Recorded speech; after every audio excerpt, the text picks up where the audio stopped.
In 1964, Granada Television brought together a group of 7-year-olds from all over the country and from all walks of life.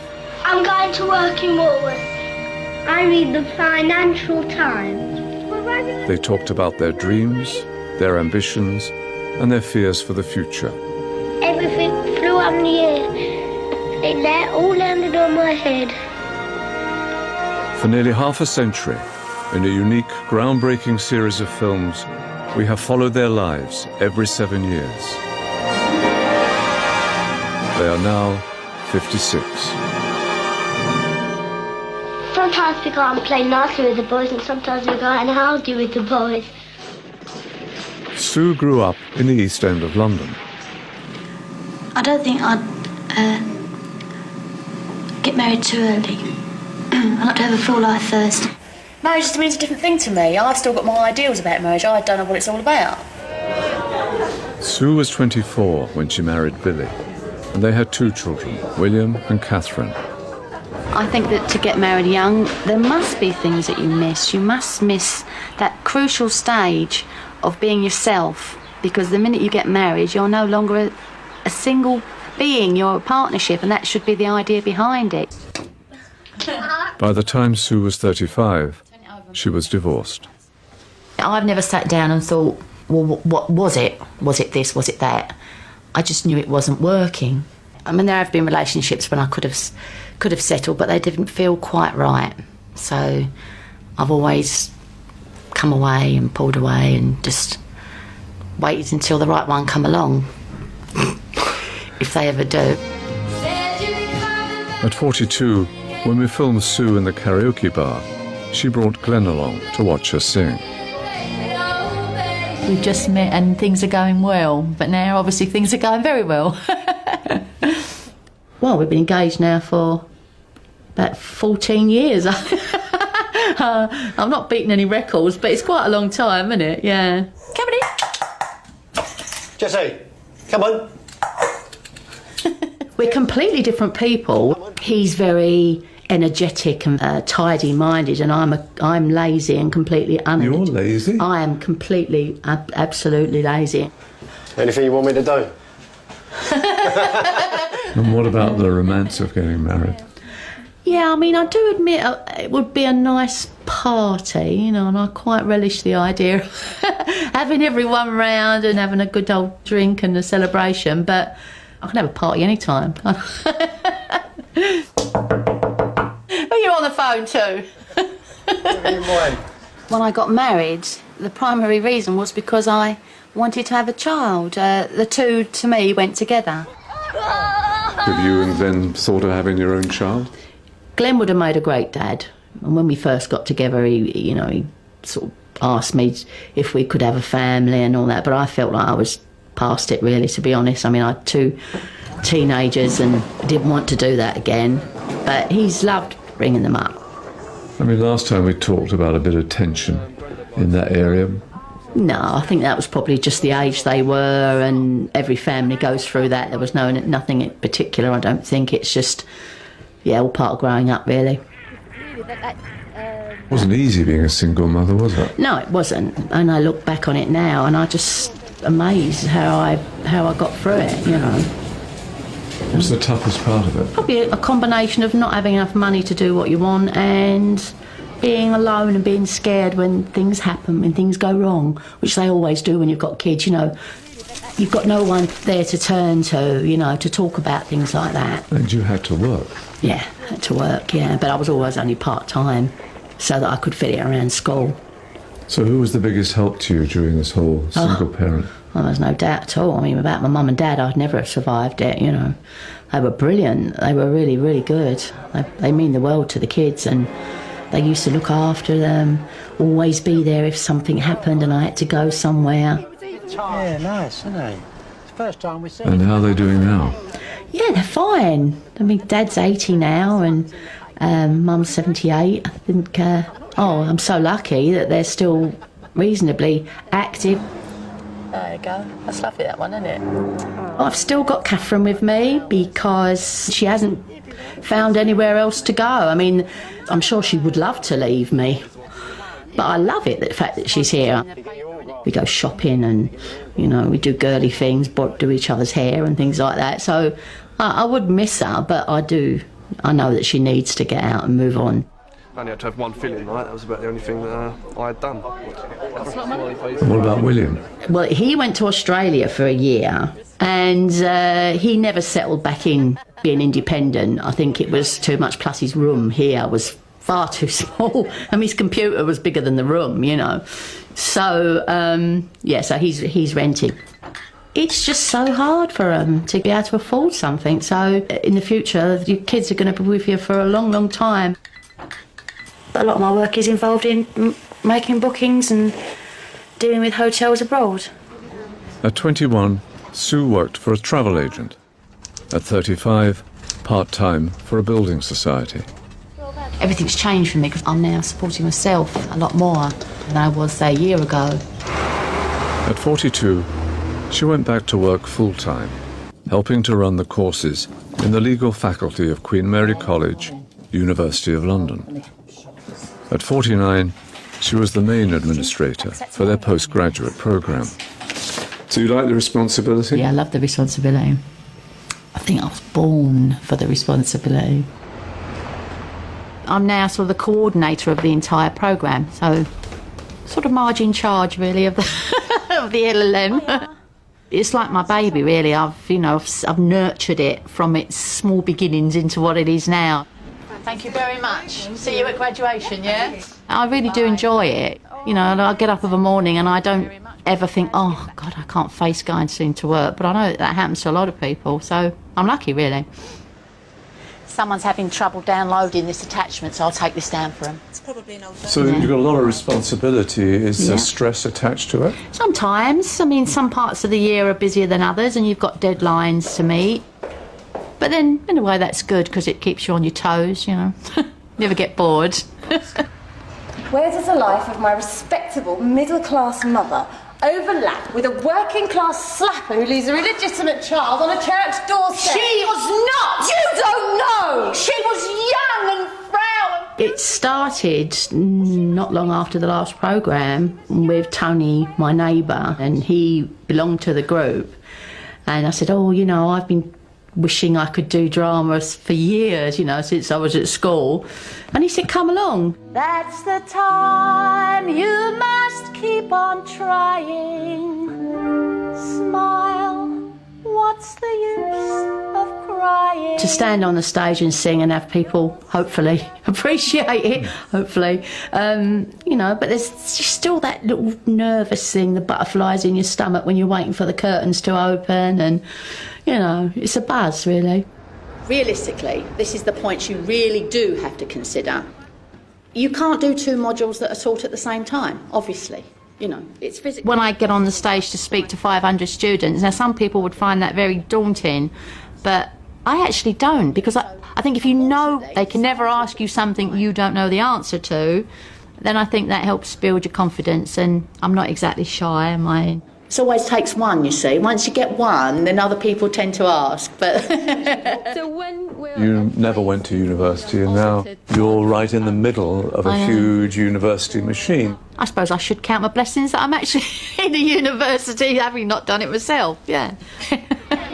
Looking at it, do you wish you had had that opportunity? Just not really. It's the same as anything, you know. Why look back and say, I wish I did this or I wish I'd done that? I've had a good career.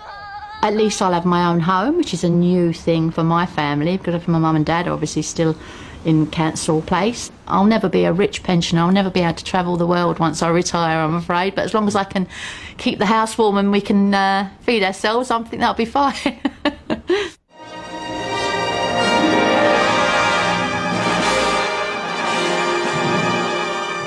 I don't like the big boys hitting us and a prefect sending us out for nothing. When he was 7, Paul was in care in a children's home in London. Were you happy at the children's home in England? We didn't mind that really, because we didn't know what was going on, because we were a bit young.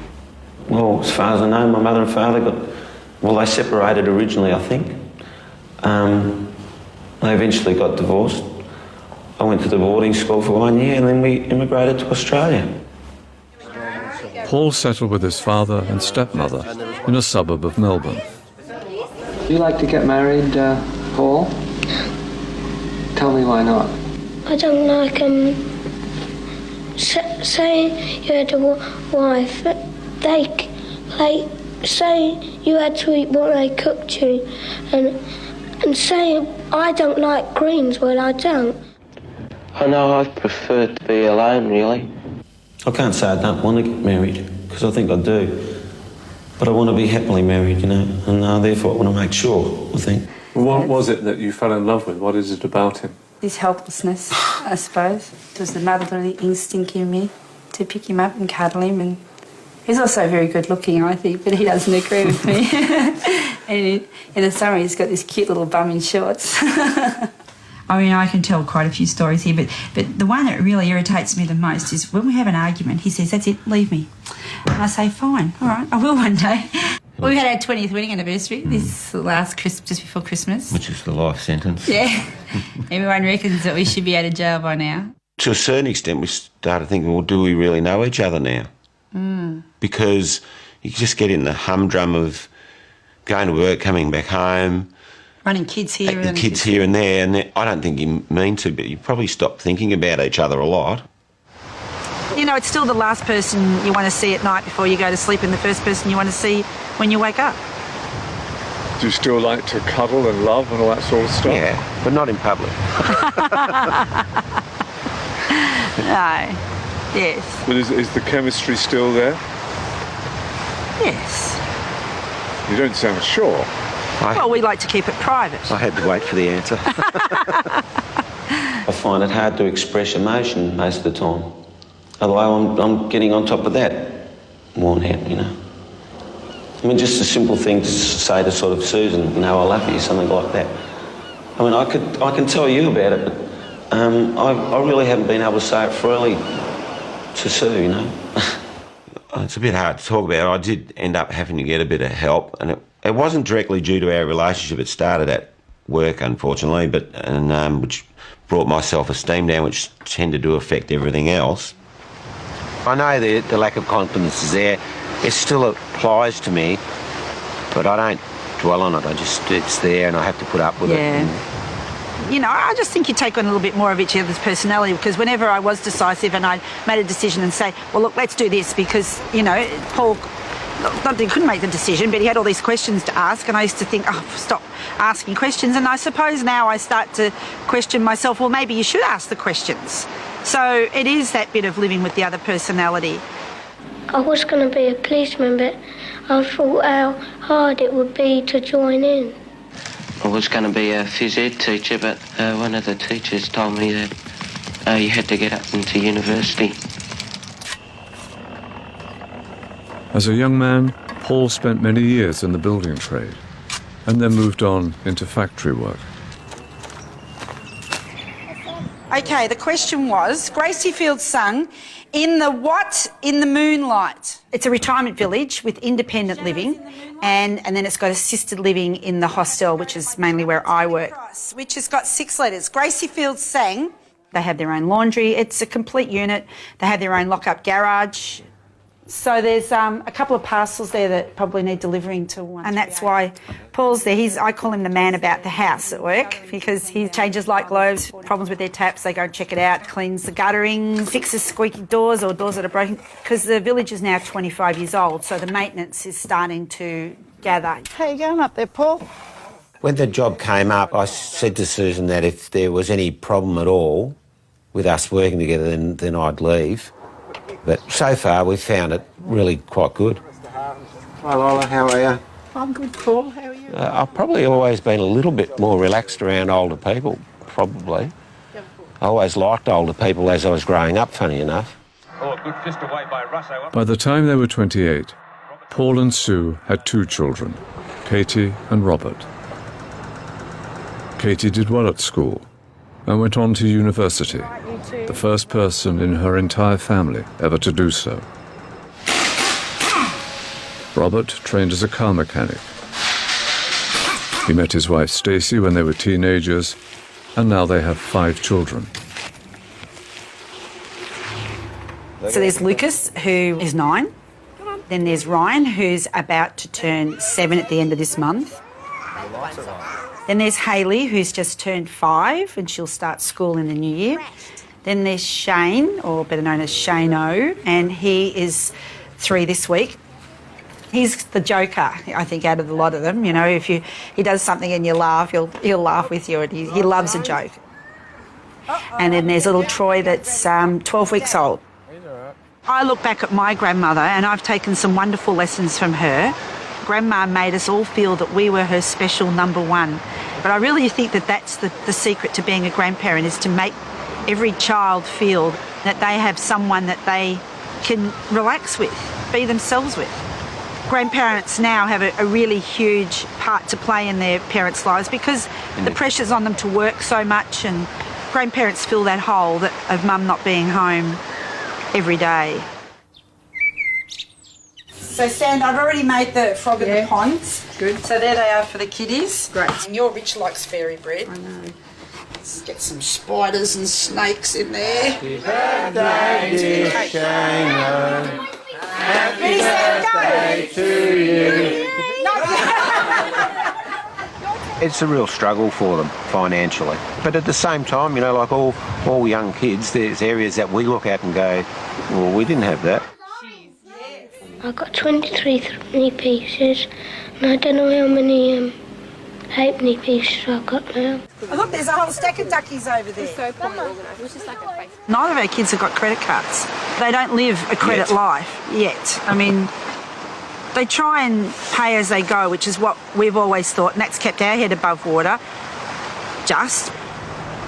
We always thought if we were unemployed or out of work, if you own your house, you've got a huge buffer. And Robert's of the same belief. In their 20s, Paul and Sue sold up, bought an old van, and travelled across Australia. I think it brought us close together because we really got to know each other and we relied on each other so much. One of the most important things we ever did with our children was spend time with them, and particularly when you've got holidays. You know, go camping with them. Well, we went over to visit Katie because she was working up in the top end of Yorkshire on a community farm. We were missing her. We just don't want to tell her that. Well, they miss you when you're away. Do you miss them when you're away? I didn't miss them like, oh, God, I want to be around them, but I thought about them a lot and appreciated them a lot, which is probably good. So are the three of you getting on well? Yeah, most of the time. As long as we're not in the car getting lost. We're atrocious in the car. But other than that, we're good. Yeah, no, it is good. Well, when we were in London, we went to Greenwich.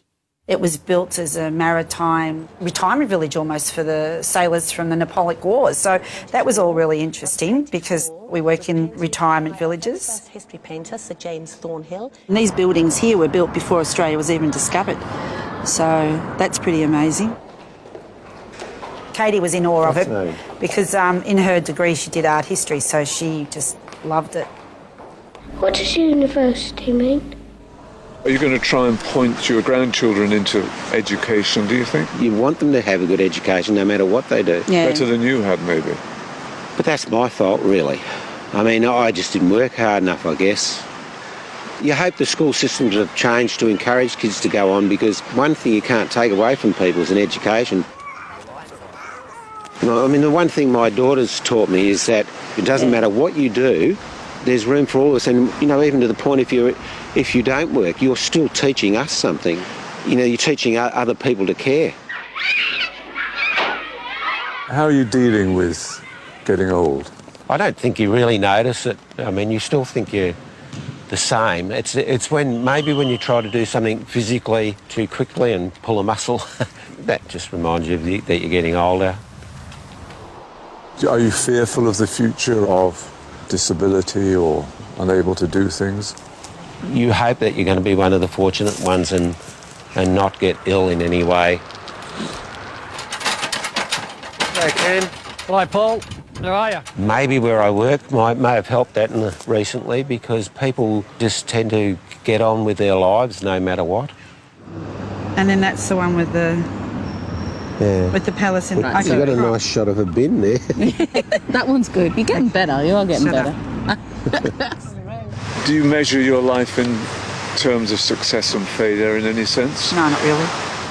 I mean, I suppose the success is that we're sitting here together and we haven't had tragedy happen to us. It's just about, getting on with life and then enjoying our grandchildren, our children and our friends, Yeah. Our goals of life have never... And then work just gets in the way.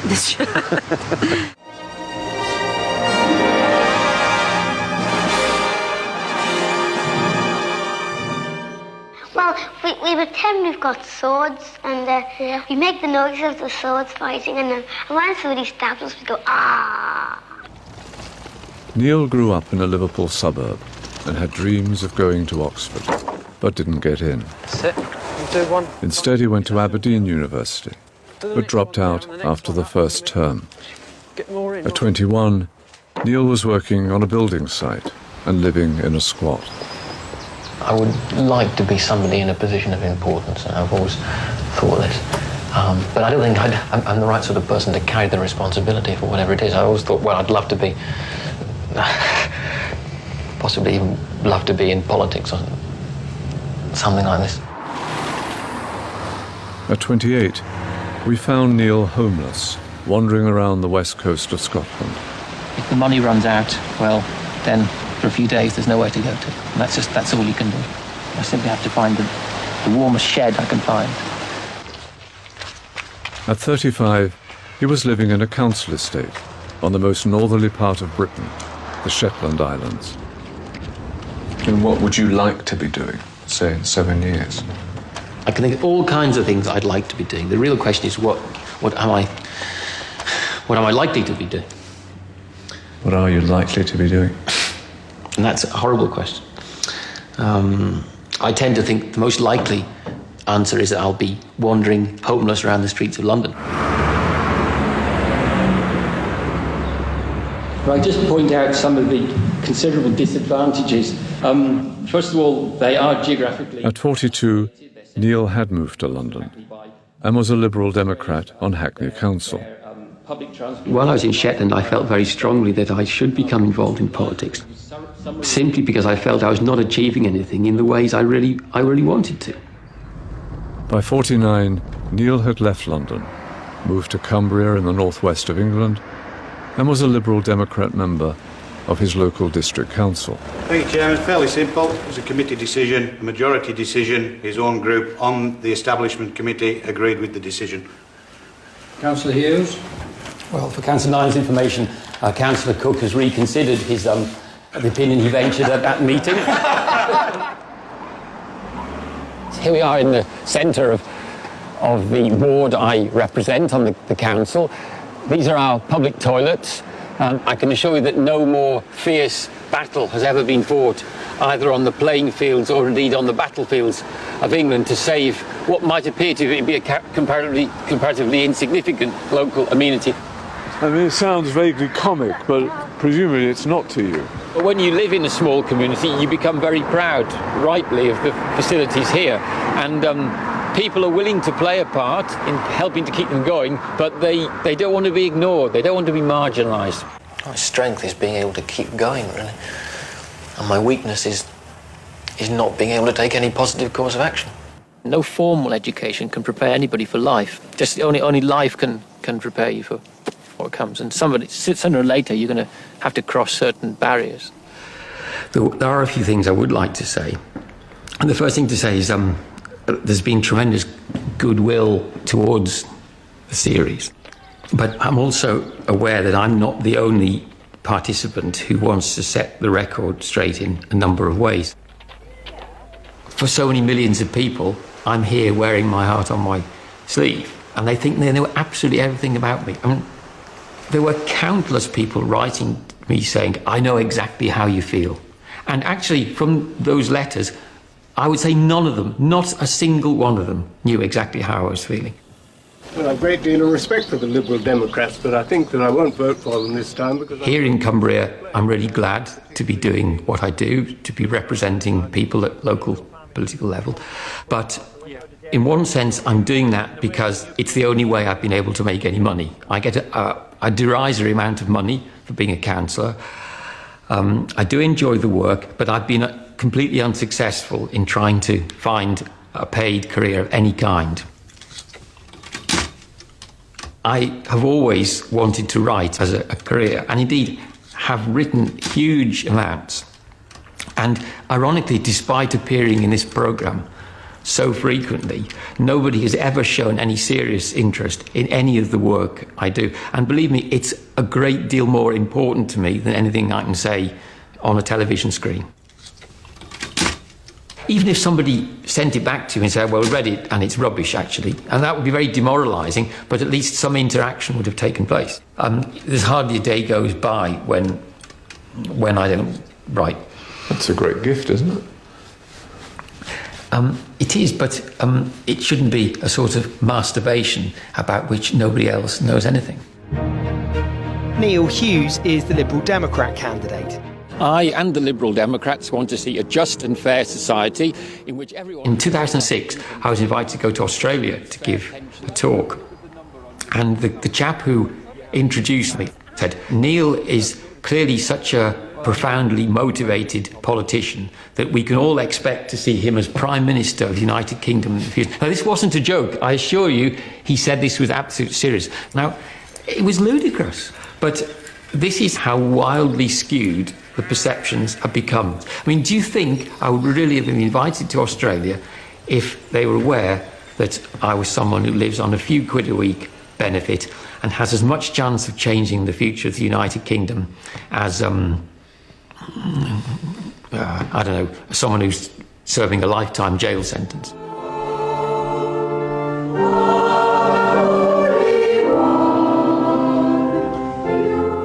Yes, I'd say I believed in God. Are you religious?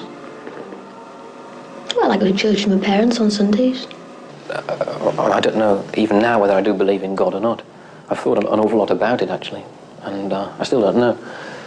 And how's he been treating you? Well, I said to somebody last week that I preferred the Old Testament to the New Testament, because in the Old Testament, God is very unpredictable. And that's, I think, how I've seen him in my life. And Doreen as well, and also John. I was first a lay reader in London, and we pray that after completing a little more training, I was re-licensed by the Bishop of Carlisle. Well, good morning. Welcome to our service today. Just a couple of notices first. If you haven't already been told, the proposed pet show is unfortunately cancelled. I'm a lay minister. I'm licensed to carry out quite a number of functions. It includes leading services, preaching, taking part in the readings, helping to distribute the communion and so on. In fact, I can do more or less everything a priest can do. To what extent am I a good model for others? I don't know. On the other hand, I am angry that so many doors have been closed, not just for me, but for so many people. I do feel nobody's listening out there. You know, there seem to be few currents that are encouraging people to stand up for their rights, not just their strict legal rights, but their rights to be human. In the name of the Father, and of the Son, and of the Holy Spirit. I'm not unappreciative of the honour it's been to be able to serve the church, to be able to serve my community, and I want to make that absolutely clear. But and it's true that I think it was Albert Camus who said that life is what happens while you're waiting for something else. But it's not the sort of place where someone who wants to change society is best employed. I mean, I would have thought that was pretty obvious. Peace with you, nice to see you both. In the winter, if you lived in the country, well, it was just all wet and there wouldn't be anything for miles around. We're a very quiet village. There's always room for more activity and for more people being involved, but I think we do fairly well. There's a diversity of groups. They're still trying to persuade me to go in. Actually, the thing is, apparently Alan has cried off at the last minute, so there's just the two of them. I think it was Pascal, the great philosopher and mathematician, who said that if a man can live happily in his own living room most of his life, then he's achieved the utmost philosophical breakthrough. And philosophically speaking, that's true, but I can't. You only stick me in my living room for 1 hour on my own, and I want to be out doing something. I want to be out changing things. I have always had a nervous complaint. I had it since I was 16. It was responsible for my leaving university and for some of my difficulties with work. Do you worry about your sanity? Other people sometimes worry about it. Like who?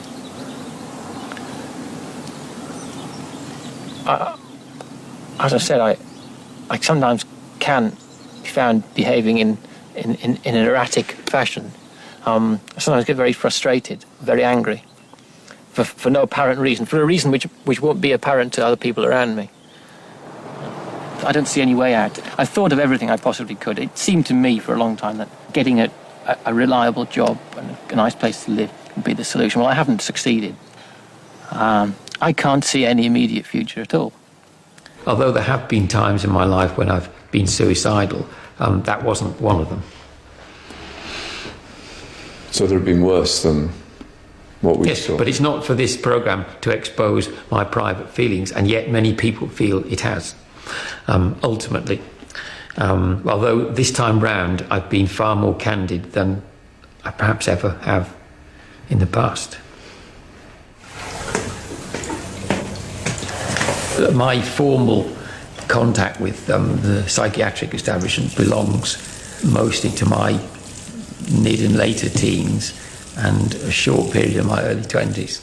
But I soon came to the opinion that I could help myself far better than those who were purporting to help me. But I was aware even then that a lot of the therapeutic technique is about leading people to exactly this conclusion, if it's unwell. So I'm not going down the line of criticising the medical establishment. But did you refuse to go into any sort of treatment? No, I did have contact. But then you discontinued it? Yes. Do you still think that was wise? Yes.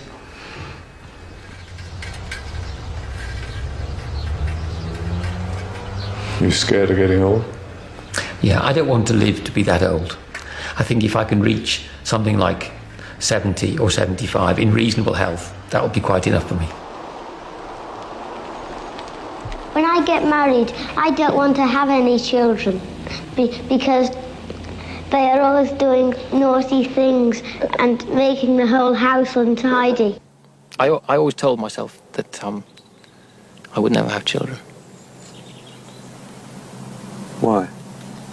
Because children inherit something from their parents. And even if my wife were the most high-spirited and ordinary and normal of people, the child would still stand a very fair chance of being not totally full of happiness because of what he or she will have inherited from me. Have you ever really had a romantic, emotional relationship? Well, I've had several, but the fact that I'm living alone still obviously betrays the fact that none of them has endured. Is there a reason for that? Relationships always involve two people. But a string of failures, does that tell us something? Well, I'm sure it does. Any fool can see that. I'm not saying you're a fool. And what does it tell us? It tells you what you like. It tells you that I haven't been successful in relationships. It may tell you that I'm intolerant, but more likely it tells you that I don't have the capacity for making a relationship work. But I must stress again that it does take two. I have never walked out of any relationship with anybody. It sounds with ghostly coloured people. You think of a purple person with red eyes and yellow feet, and you can't really think about what they really look like. I find it hard to believe that I was ever like that, but there's the evidence. And probably when I was 7, I just lived in a wonderful world where everything was sensation and I could be happy like this, I could be miserable next minute. What makes you happy? Happy is a difficult word. How many people are happy? Perhaps we're most happy when we're not aware of it and enjoying a relaxed meal with some friends, just being with friends. I think the few weekends in the year when I'm lucky to be able to go and stay with some of my long-term friends, I'm really happy. I can think of hardly anything better than walking across the fields when we just chat about the things we're both interested in and our aspirations. And I think that's the noblest and in many ways most satisfying relationships you can possibly have. How it would be if we lived next door to each other, I don't know. It might be very different, but maybe the joy in some relationships is that you see some people only infrequently.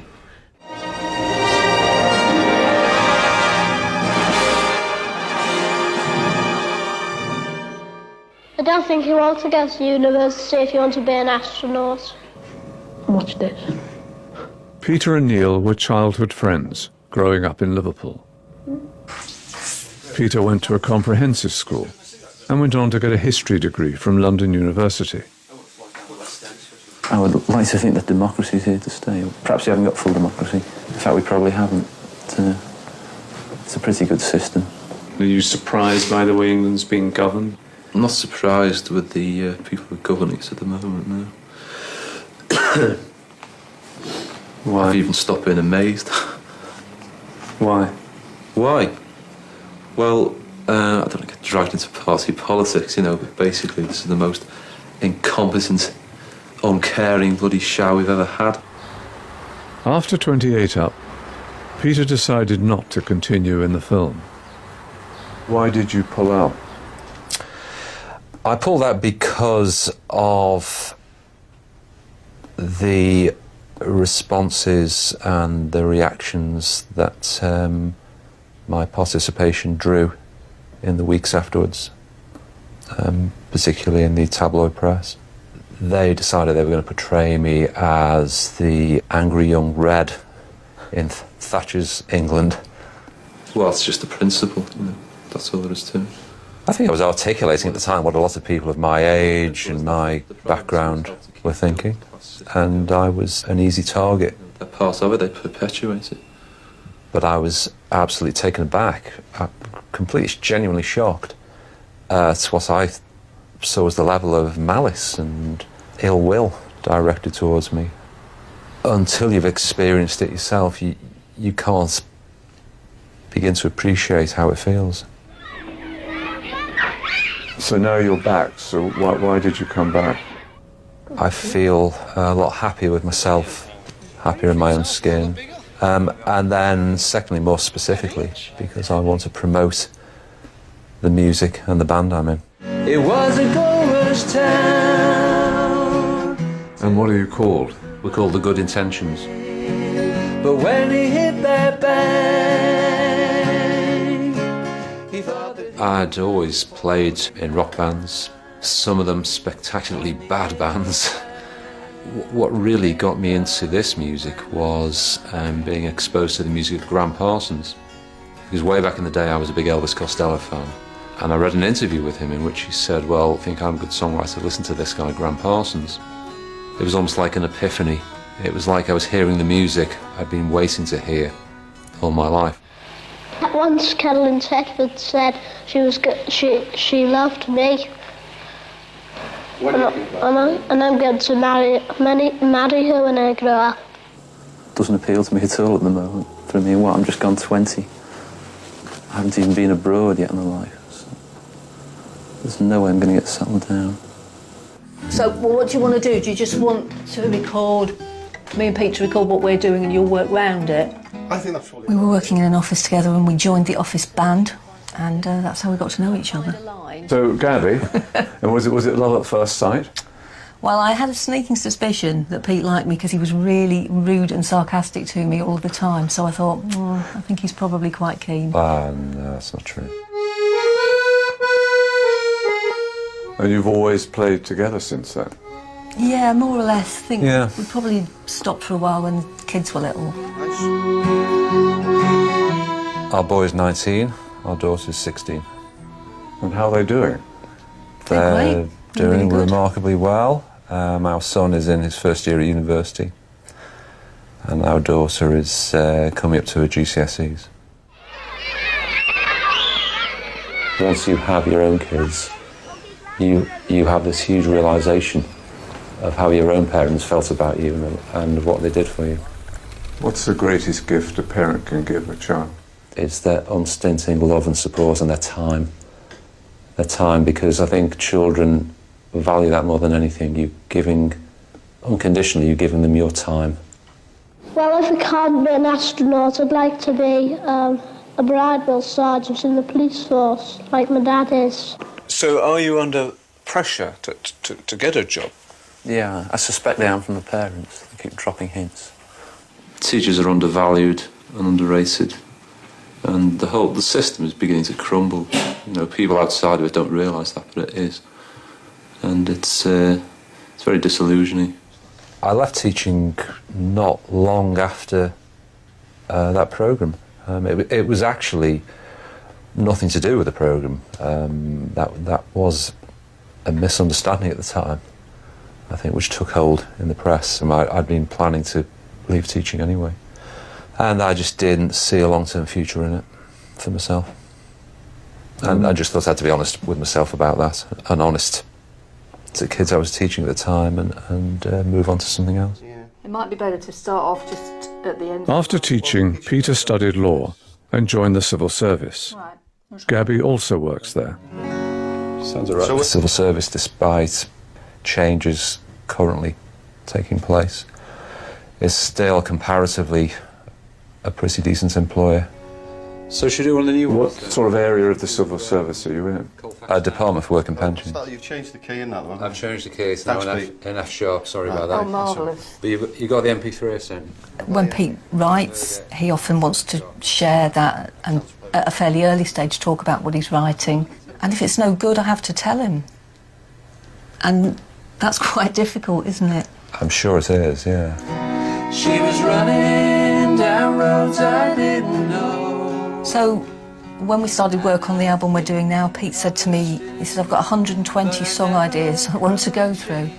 And I said, but of those 120, really, we need to get it down to about 10, so I'm going to have to tell you that 110 are no good. How do you take criticism? Well, I think I take it better than I used to. That's not setting the bar very high, though, is it? What have been for you the best times? Tommy Smith scoring the second goal in Rome. Definitely. One of the old times. Which game was that? Which game was that? That was the European Cup final, 1977. That's still up there, by the way. But along with what? But, well,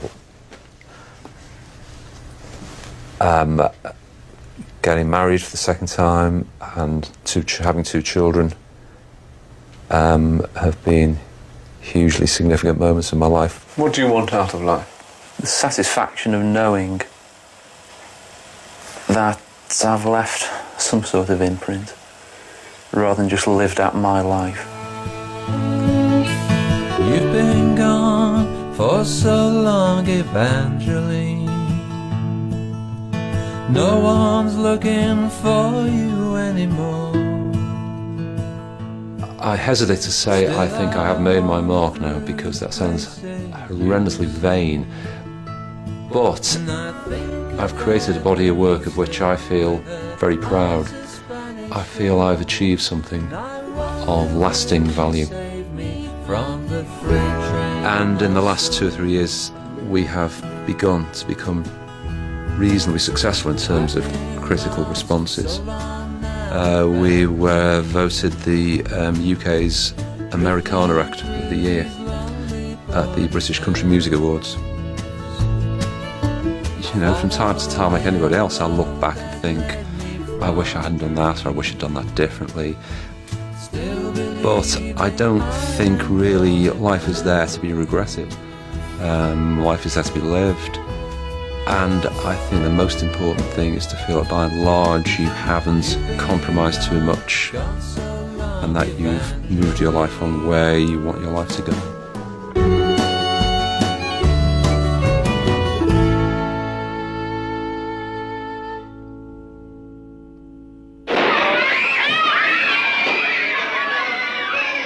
And what about the other children? Where are they now? What are they doing? I would like to get married when I grow up. I mean, I know that's not possible to be happy all the time, but as much of the time that was possible. When I grow up, I'd like to find out all about the moon and all that. It would seem really ridiculous to any of my friends who watch this if I said, Christ, aren't I a great success, look at me. When I get married, I'd like to have 2 children. Oh, I don't like babies. I feel like binding when there's already a fight. I think I admire people with great determination. You know, like people who just come up from nothing.